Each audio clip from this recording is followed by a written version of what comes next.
Welcome to Decode Your Burnout, the podcast where we crack the code on burnout based on three primary factors: your programming, environment, and personality. We also feature experts who debunk the myths about what it takes to be successful in their industry and spin those tips to fit the workplace so you can optimize the way you work. I'm your host, Dr. Sharon Grossman, a psychologist turned coach, author, and burnout expert.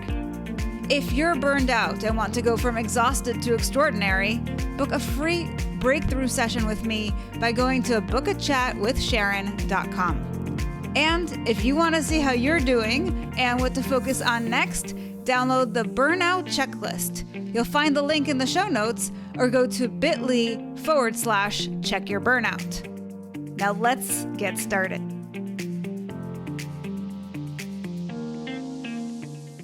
Hello, Decode Your Burnout fans, and welcome to another episode in this new year with me, Dr. Sharon Grossman. And today I am joined by Dr. Dan Lieberman, who is a clinical professor of psychiatry and behavioral sciences at George Washington University. He is the co-author of the international bestseller, The Molecule of More, which has been translated into 20 languages. He's also the author of the recently published Spellbound, Modern Science, Ancient Magic, and the Hidden Potential of the Unconscious Mind. I am super excited to have Dr. Dan here on the show, and I want to share a tiny excerpt from his most recent book. It says, "To really understand the influences of the unconscious, we need to look to something often considered science's alter ego, magic." And so, Dan, welcome to the show. Let's bring on the magic. Thanks for having me, Sharon. It's great to be here. So, there is just so much that we could talk about, but what I would love to first do is open it up and allow you to share. I understand you've had some sort of a brush with burnout yourself. So why don't we start with that, and then we'll take it from there. Sure. I think so many of us have been struggling with burnout as we cope with the COVID pandemic, things that we've never had to cope with before, the challenges, and it's been quite hard on medical professionals. And that's when I experienced my burnout, trying to sort of push forward through all of the difficulties associated with COVID, the fallout, both to the healthcare system and economically.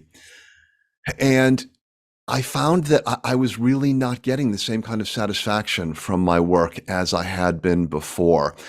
And I realized that I was burning out. And, thank goodness for all of the publicity about burnout around this time, that we can identify it and say, okay, it's here. Now, what am I going to do about it? And for me, it was an eye-opening experience. It made me realize that it just wasn't the pandemic that was causing problems, that I had sort of gotten myself in a rut. I was a full-time professor at George Washington University. I'd been there for 26 years. Wow. And what I'd realized is that I had squeezed that orange dry, that there was really nowhere else for me to grow in that situation. And so I made the extremely hard decision after 26 years, after devoting the bulk of my career to the university, that it was time to roll the dice, to say goodbye and create an opportunity for new things to happen. So this happened right around COVID. And is that when you kind of went away and said, I'm going to write a book? Not exactly. I think that my unconscious mind had been preparing me for a big change in my life and my career by shifting me towards more of a communicating with the general public than just communicating with my peers. As an academic, I've written so many papers, and I'm lucky if a few dozen people ever read them. And they can take years to write. It can take 2-3 years to do a clinical trial and collect the data, analyze the data, write it up. And then is anybody ever going to read it? Sometimes it feels like no. But so I decided, look, I've got these ideas. I think they're important ideas. I want to spread them. And so I'm going to write them in a way that's accessible to everybody. And that really led to a shift in my priorities. I'm so glad that you said that, because my idea for 2023 is to bring on a lot of people who are in the position that you were in. They are doing incredible work in the world, and very few people are hearing about the studies that they're doing, the evidence that they're finding. And these are things that can help the rest of us. And so I want to bring more of you guys onto the show to really share that with the general public, because I think, you've put so much into it. We should all know about it. So that's part of why I reached out to you. So I'm actually really excited to hear about the unconscious mind and how it relates to burnout. And I really appreciate you sharing about your version of burnout. It sounded like at least in part, losing that sense of satisfaction. And I wonder if that's related to not having your work be acknowledged more publicly or by more people, because you do spend so much time working on a study. And if you then write something about it and it's taking you 2-3 years to put it together, and like 12 people see it, does that lead to burnout, would you say, for academics? I think that that's a big part of it. My first love is teaching, and I think of writing for the general public as a form of teaching. And when we think about universities, we think about them as a place to learn. But in fact, teaching is not really valued within a university. What's primarily valued is the ability to get grants, because federal grants bring in lots and lots of dollars, far more dollars than simply the cost of covering the expenses associated with the research. And so I think that that was a big part of it. The thing that I loved, the thing that I was good at, was not something that was valued. And that can be frustrating. Yeah. So actually, it is a pretty well-known fact that one of the factors that leads people to burnout is that lack of recognition, the lack of acknowledgement that you get when you're spending so much time, effort, energy you're pouring all of this love into your work, and then like nobody is like, yay, that's amazing, thank you so much, right? Like that's what we all crave. So we all want to be seen, we all want to be heard. And you made the decision, and now that you're not in it and you're doing your own thing, what happened to the burnout? So this happened pretty recently. My last day was June 30th. So I've been away for about 6 months. So as soon as I made the decision to leave, a whole bunch of tasks fell on my plate. And I didn't have a lot of time. I made the decision to leave 1 or 2 months before my contract expired. And so I had to put together an alternative, which currently is a private practice, very, very quickly. And it was an enormous amount of work. And it felt great. It felt great because I had a project on my plate that was both challenging and meaningful. And as I'm sure you know, those are the conditions that tend to provoke the flow state, Yes. which in some ways is the exact opposite of burnout. That's when you are just absolutely in love with the work that you're doing and it's bringing out the best in you. So it was absolutely fantastic. And then I got through the hard part and it kind of got a little bit too easy. And now I'm looking for ways to make it a little bit harder again. All right. So, you're not somebody who shies away from hard work. You are definitely in tune with your own self, and you know what kinds of things you're passionate about and what really draws you in. And you're looking for more challenges in your life. And for those of you who are listening who aren't familiar with the flow state, it's really about engagement. And one way that we classify it is if you've ever had the experience where you are doing a task and the time just flies by and you're like, where did 2 hours go? That means you've been in this state of flow where you're just so in it that like everything else gets drowned out, right? So that is actually optimal performance for work. That's what we're all kind of striving for, and we can only do that in like increments of time. So the goal is to get into a state of flow maybe once or twice a day and really chunk your work so that you can get more stuff done. And absolutely, I love that you brought that up. So now I want to switch gears and I want to talk about the subconscious mind, because I know you just wrote a book on this. And so congratulations on that. Thanks. And yeah, and I'm excited, and I'm sure that you'll have a lot of things to share with us, but I also want to bring it back to burnout. And I know that there are some things that you're here to debunk for us. So please share with us, from your expertise, what is it about the subconscious mind that we really need to know to maybe some of the things that are leading us to burnout, and maybe some of the things that we can do to avoid it? Sure. So maybe if I could just start out by just briefly trying to give people a sense of just how important the unconscious mind is. First of all, the majority of the processing power in your brain is located in the unconscious mind. The conscious mind can only process about 50 bits per second. Another way of saying that is that we can only have one train of thought at a time. If you're reading a sentence in a book, you can't plan what you're making for dinner at the same time. The conscious mind is very limited. The unconscious mind is far more powerful. It can process about 500,000 times more information per second than the conscious mind, because it runs things in parallel.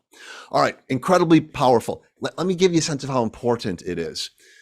If you think about you at your best, and that might be during the flow state, but you're creative, you're happy, you're productive, you're kind, you're compassionate, you're insightful. This is what we are at our best. How do you bring that about? How do you make that happen? Well, the answer is you can't. That's not something you have conscious control over. That is your unconscious mind kicking into gear and cooperating with you in order to bring out your best. So the very best that's in you is not in your control, and you're dependent on your unconscious to have that come out. By the same token, for most people, their worst enemy is themselves. We all engage in self-destructive activities. We all undermine our own well-being constantly. And we're not choosing to do that. We're not going to say, oh, I'm going to wreck my life. Oh, I'm going to ruin my health. Oh, I'm going to sabotage this relationship. No, it's our unconscious mind doing it. So the very best of us and the very worst of us is our unconscious mind. And our poor conscious mind is kind of trapped between these two iron plates getting squeezed. And so if we want to have a happy, successful life, we need to acknowledge this unconscious mind, and we need to learn how to work with it productively. 100%. And I bet everybody listening to this is now like on the edge of their seat, and they're like, tell me, how do I do this? Right? Because we're all probably recognizing ourselves in that story that you just told of, maybe we are doing some things that we don't like the outcomes, and we're like, but I don't know how to stop it. I don't know how to change it. And sometimes that leads us to burnout, and sometimes it leads us to other things that we don't want in our lives. So take us through this. So I think that the first step is to get a better sense. So I think we have to think of our unconscious mind almost as a co-pilot or a roommate in our head. Do you remember The Odd Couple?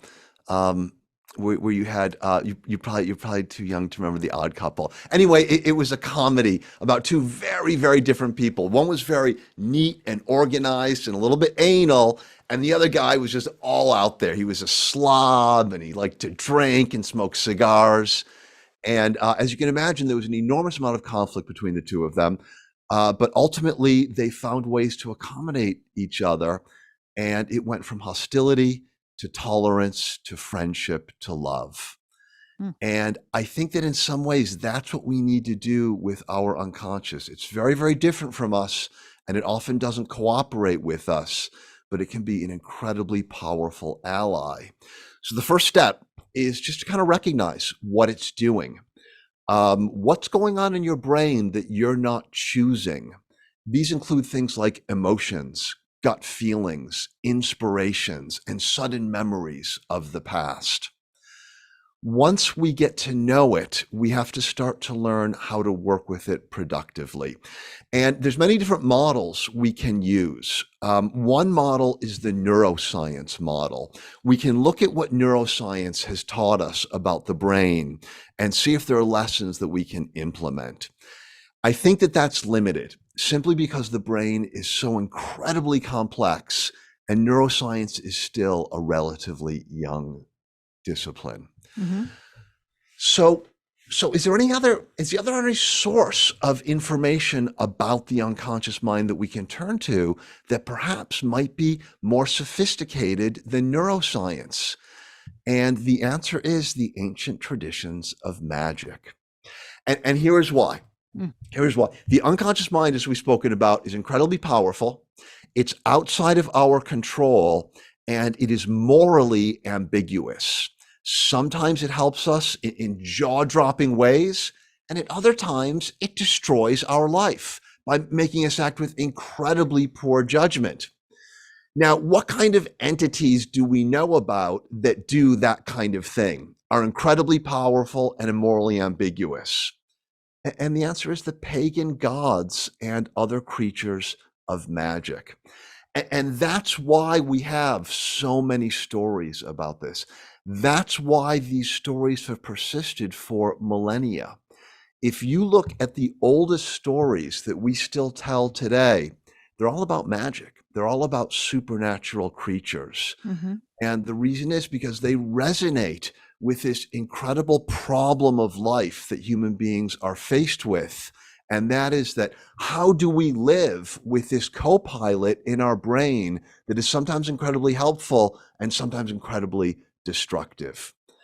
And so I think that in our modern times of rationality, when we're using science and technology to master our environment, these ancient ideas of the supernatural really are not very well accepted.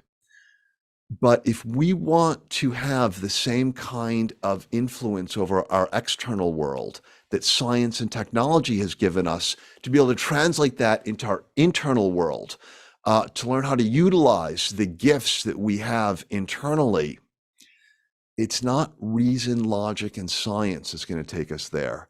It's literature, poetry, art, and magic. Okay. All right. So we've got a number of different disciplines that you just mentioned, and we're talking about magic and the supernatural. So what does it all actually mean, and how do we, as you say, like, use it once we've recognized what our unconscious mind is actually doing? I think what we need to do is take a look at some of the products of the unconscious mind, some of the very best products of the unconscious mind, and invite those things into our life in a way that will make us more sophisticated about this part of our brain, of our mind, and let us deal with it better. So these are going to be things like art and poetry and literature and fairy tales and folklore and music. And I think that in today's society, these are kind of second-rate things. These are things you do in your spare time after you've finished with your work and your family responsibilities. If by chance there's a little bit of time left over and you're not spending it scrolling on social media or watching TikTok videos, all right, maybe pick up a novel.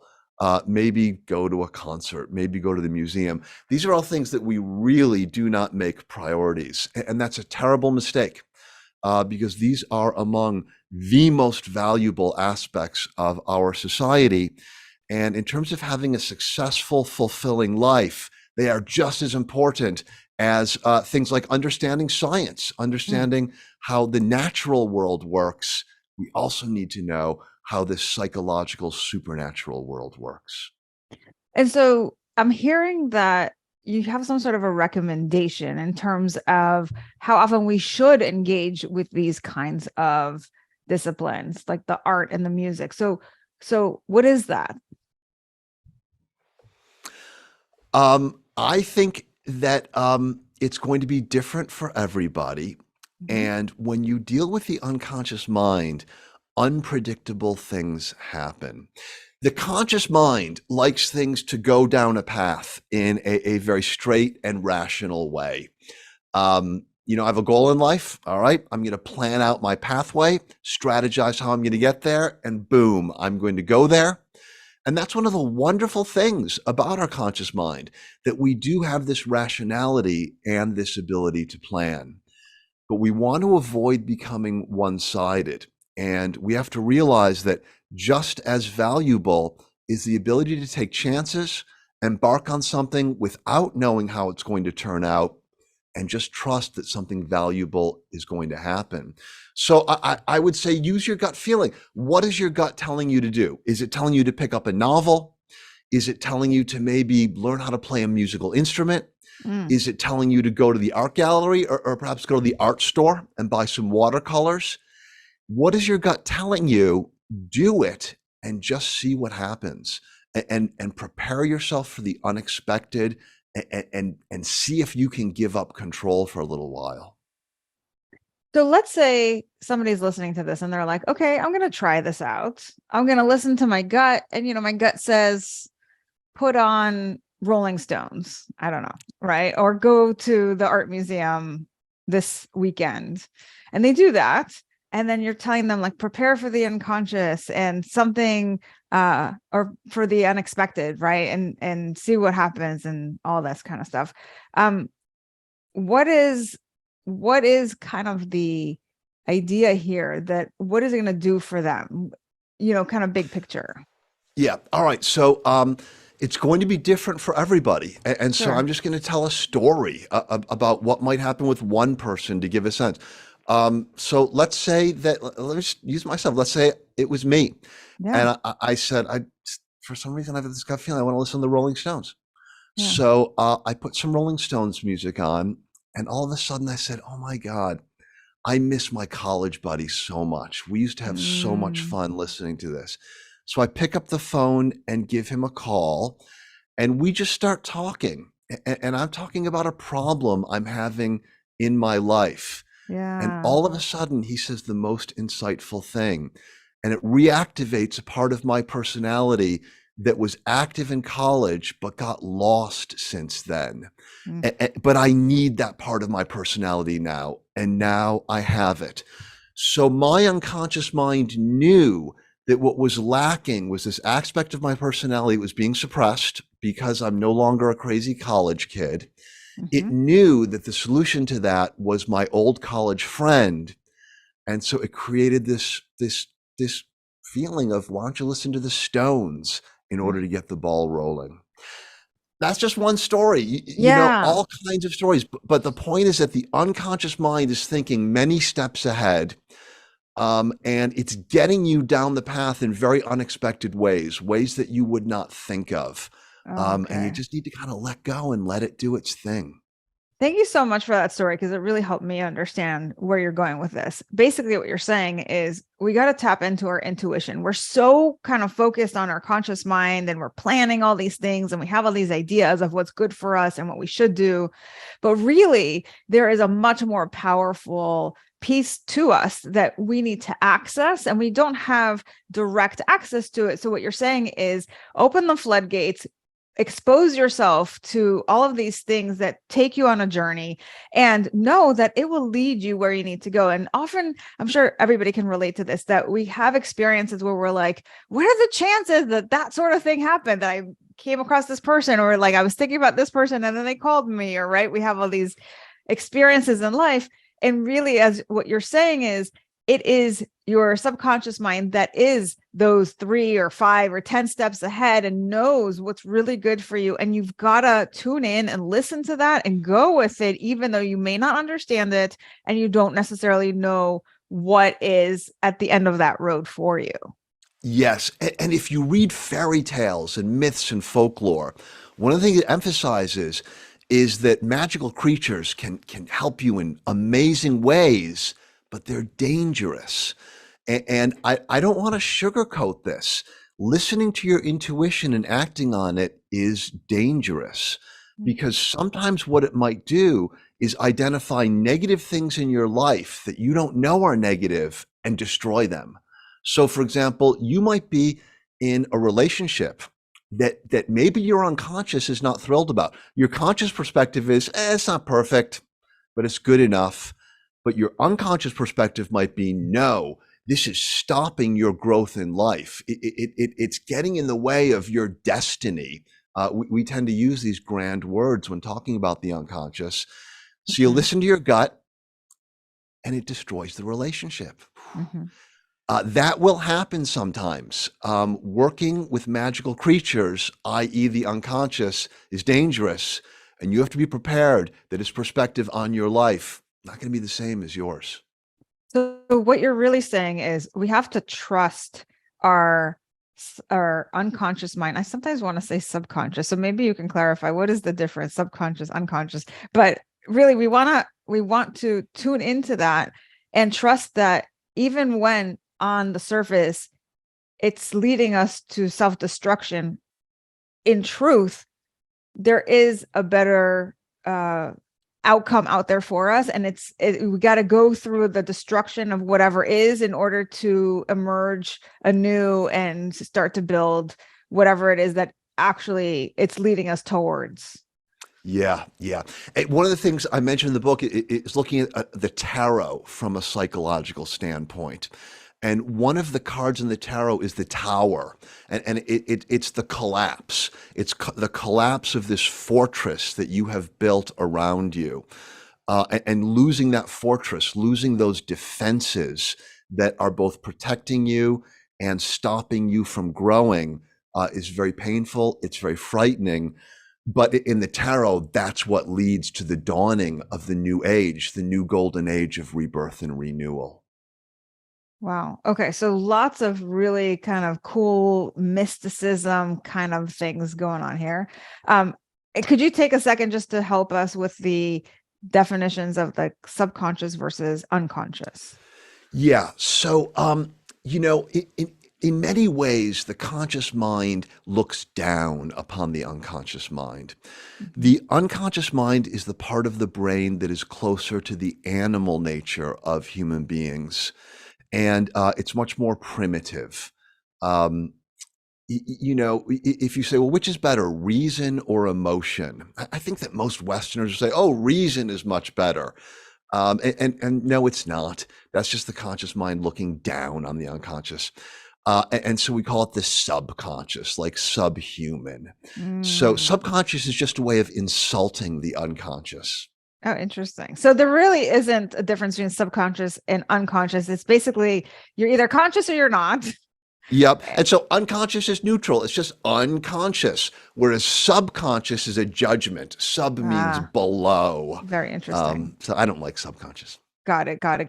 Okay. So we're getting ready to wrap up, but I want you to have the opportunity to share what your 3 myths are with regards to burnout and the unconscious mind. So please. All right. Myth number 1, the best way to get the most done is to push yourself as hard as possible. No, in order to get the most done, you need to forge a working relationship with your unconscious mind. You can get more done in 1 hour of flow than you can in half a day of grinding away at something that your unconscious mind is not cooperating with. So basically what you're saying is that flow has to do with your unconscious mind as opposed to your conscious mind. I believe that flow is a state of optimal cooperation between the two. Okay, interesting. Yeah, that's that makes when we're sense. at our very best, when the two are working together. I love that. Okay. And so probably people want to know, how do I get this cooperation happening between the two? And is that basically what you were saying of like listening to music and doing all these kinds of things? Yeah, I think, how do you form a friendship? It's not something, boom, you do, oh, here are the instructions. No, you put in the time to get to know the person you want to be friends with. You learn about them. and you accommodate yourself to them. Mm. And it takes a while. It's not something you do overnight. I love this idea of befriending your unconscious mind. And to your point, yeah, it's about spending more time. One of the things I'm a formally trained psychologist. One of the things that we talk a lot about with regards to the unconscious is having conversations with that inner voice, right? We always Yeah. hear that voice saying all these things to us, but like talking back and Yes. trying to negotiate sometimes of like, hey, I see what you're doing, but it's really not serving me. Would you mind like if we did it this way, or still giving it like power in terms of it has a special role, but if whatever it's doing is kind of leading us to something that we don't want, to kind of redistribute the responsibilities and so forth. So it's kind of to your point, yeah, this idea of bringing the two together. Yeah, more brain circuits are devoted to social interaction than to any other task. And so human beings often work best by personifying things. So I love the idea of personifying that part of your brain, talking to it, negotiating with it, and trying Yeah, to work with it. love it. Okay, myth number 2. Burnout is always a bad thing. It's always a painful thing. But I think that Yes, sometimes burnout is your unconscious mind telling you you're going down the wrong path. Um, absolutely. And, if we are good at listening to our unconscious mind, we realize that early and we get off the path and we get on to something better. If we're not so good at it, though, our unconscious mind may have to kick us harder and harder and harder and harder to get us to pay attention. And It's so so true. it can get quite painful after a while. Yeah, I think about your story and how you listened and you got out and you made the change and you're like so much happier and more satisfied now versus like where you were before you made the change, where you were burned out. I think one of the things that keeps us in these old paradigms is the fear of change and the fear of the unknown, right? And to your point, we have to trust that where we're going is maybe not familiar, but it's better for us. Yeah. And we've got to be brave because it is dangerous. It's not going to be a smooth path. We're going to get bumps and bruises. But bumps and bruises are what lead to growth. We 100%. grow so much more from our failures. Successes, they're lovely and they're wonderful, but they don't lead to a whole lot of growth. Mm-hmm. Awesome. All right. And finally, myth number 3. Yeah, it's related to what we've been talking about. We should try to overcome burnout so we can keep doing the same thing. Sometimes there's no hard and fast rules. Sometimes we do need to persevere at what we're doing, but other times we need to take burnout as a signal that we're not doing the right thing. Mm-hmm. And it might require a very large course correction, or it could be something relatively subtle. We may need to simply renegotiate a relationship. At work, we may need to take on some slightly different responsibilities, or talk to someone and say, "Hey, I can't do what I'm being asked to do. This is unreasonable." Yeah. But the bottom line is, we shouldn't take Xanax or something like that to simply enable us to keep going in a situation that is clearly not helping us. Yeah, because to your previous point, when we aren't listening and we keep pushing, because in our mind it's like, I gotta accomplish this, I gotta get this done, then the the body, which is largely your unconscious mind kind of screaming at you, will start to manifest all of these stress symptoms. And that's where a lot of people get really ill. So it's not just like burnout in the way that we normally think about it, but there have been so many people on the show talking about their burnout story and how they were hospitalized, they had developed all kinds of autoimmune diseases, cancer, like all of this stuff, because they weren't listening. And Yeah. so I love everything that you've shared here today, because it is so true that we need to tune in.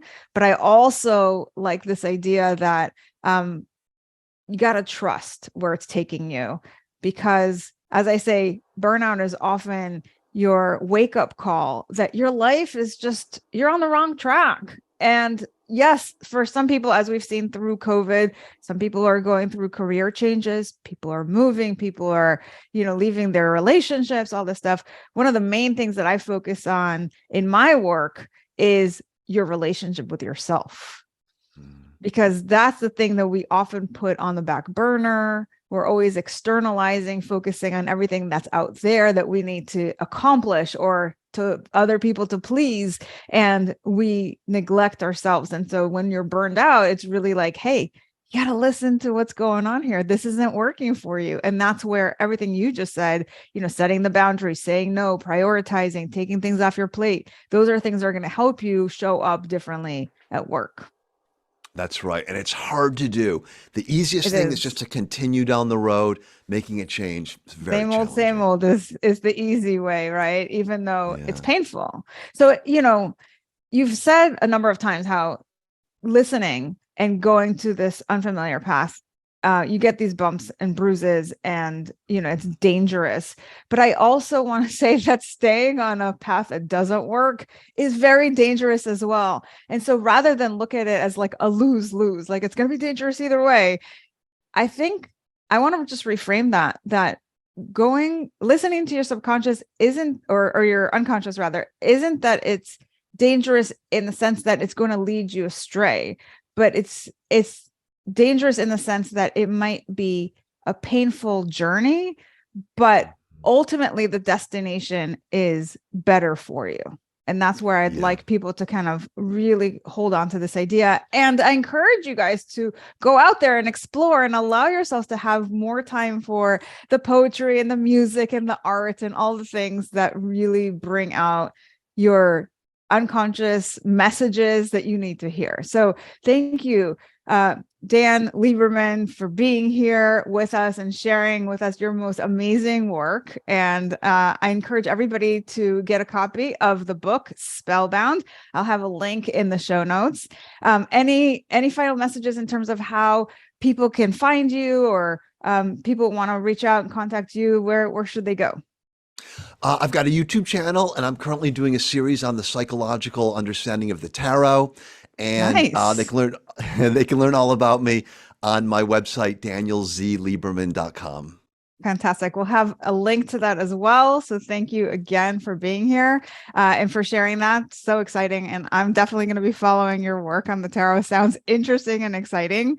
And, just in closing, for all of you thinkers, what did you think of the show? If you're a feeler, how did hearing this make you feel? And for all you doers, what are you going to do based on what you've heard? Now, regardless of what your personality code is, my goal is to spread the word that burnout is not a unique experience. And by decoding it, you can find solutions that are equally unique to you. Help me spread this message by subscribing to the show on Apple or Spotify and leaving us a review telling us what you think, feel, or do differently because of the show. And if you're watching us on YouTube, you can leave a comment or questions to answer in future episodes. And please recommend the show to anyone struggling with burnout. Finally, if you are ready to take the next step with me to DYB, go to decodeyourburnout.com. I'll see you right back here next week. Take care.